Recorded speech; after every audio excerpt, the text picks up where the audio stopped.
salah seorang warga Malaysia yang mengupas dan juga menjelaskan ya serba sedikit berkenaan dengan sejarah pencarian identiti Indonesia dan juga sejarah pencarian identiti negara Malaysia.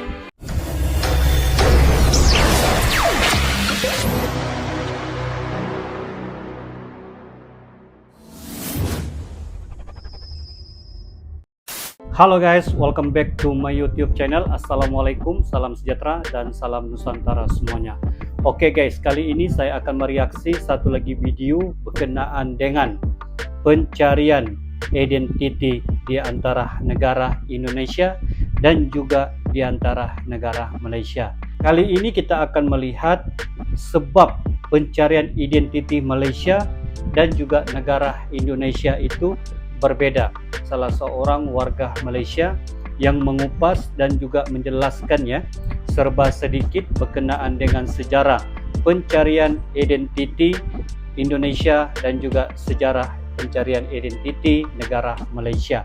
Jadi sebelum kita melihat dengan lebih lanjut, ayo berikan dukungannya, like, komen, dan share serta subscribe untuk channel ML Studios guys. Dan reaksi kita pada kali ini adalah ini sebab pencarian identiti Malaysia tidak seperti Indonesia. Kenapa ya?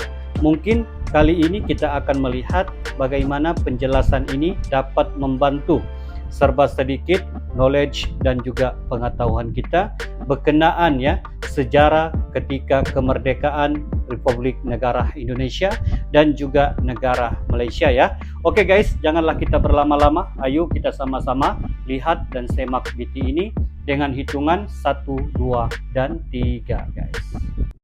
Sebelum tu apa-apa kan, minta maaf ya kepada kawan-kawan daripada Indonesia. Bukannya bermaksud nak menghina ke apa benda, ni sekadar perbandingan untuk pengetahuan sahaja. Kita tengok dahulu bagaimana sejarah permulaan sebuah negara tu. Kemerdekaan Indonesia adalah peristiwa berdarah. Bahkan dalam sejarah pun dia ada satu topik khusus untuk mengkaji kemerdekaan Indonesia ini. Sama ada revolusi kemerdekaan Indonesia itu bermula daripada bawah ke atas. Itu antara topik dia. Baik, maksudnya kenapa daripada bawah ke atas? Kemerdekaan Indonesia adalah dipaksa oleh rakyatnya sendiri. Cuba tengok balik peristiwa Rengas Dengklok, bagaimana orang Indonesia, pemuda Indonesia itu memaksa pemimpin untuk umumkan kemerdekaan. Selepas diumumkan kemerdekaan pada tahun 1945 itu, tiba-tiba ada Belanda datang semula. Indonesia yang sudah rasa, okey, kemerdekaan dah diumumkan, kita dah merdeka, kita kena pertahankan sekuat hati, sebab itulah peristiwa berdarah daripada rakyat kepada pemerintah. Itu kemerdekaan Indonesia.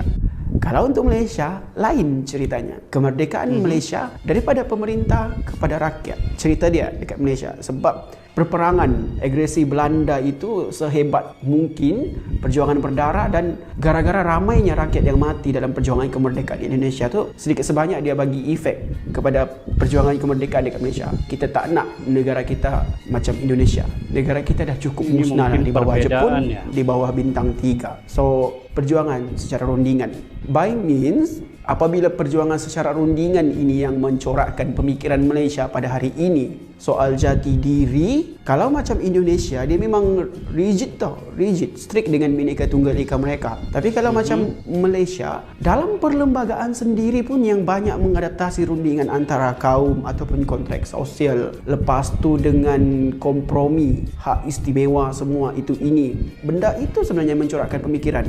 Benar, Malaysia ditubuhkan atas dasar kesepahaman rundingan antara kaum itu. Tetapi sejauh mana benda itu diamalkan oleh orang Malaysia pada hari ini? Dalam rundingan antara kaum, antara perkara yang disentuh adalah pengamalan bahasa Melayu perlu ada kepada semua rakyat. Tapi hari ini bukan setakat rakyat yang tak menggunakan bahasa Melayu.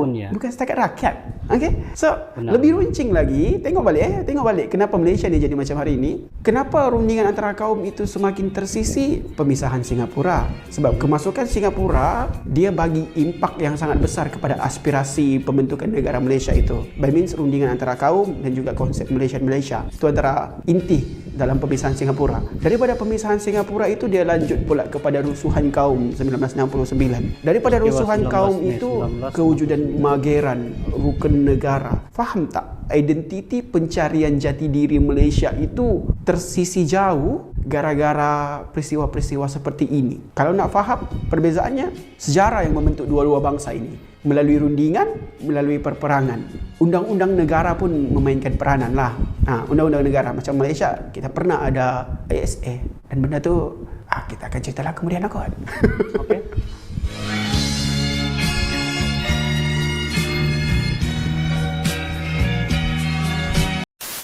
Okey ya guys, demikianlah reaksi kita pada kali ini ya, berkenaan dengan pembentukan sejarah kemerdekaan negara Indonesia dan juga pembentukan identiti kemerdekaan negara Malaysia. Kita melihat serba sedikit bagaimana pembentukan identiti Indonesia ataupun kemerdekaannya itu dikatakan melalui peperangan ataupun melalui peristiwa berdarah ya.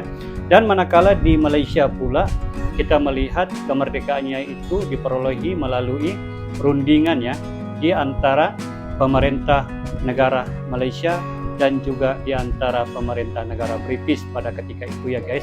Dan kali ini kita melihat serba sedikit ya, di mana negara Indonesia itu pencarian identitinya lebih straightforward ya, berbanding negara Malaysia yang lebih kepada rundingan dan juga penyatuan di antara kaum itu ya. Oke guys, rasanya sampai di sini saja react kita pada kali ini. Semoga apa yang kita lihat ini memberikan sedikit manfaat dan juga ilmu pengetahuan tentang penubuhan ataupun sejarah berlakunya pencarian identiti di antara negara Republik Indonesia maupun negara Malaysia. Oke guys, jadi sebelum kita berpisah seperti biasa jangan lupa berikan dukungannya, like, komen dan share serta subscribe untuk channel ML Studios guys. Justru itu, respect Indonesia, respect Malaysia. Ketemu lagi di lain waktu. Permisi semuanya. Ciao.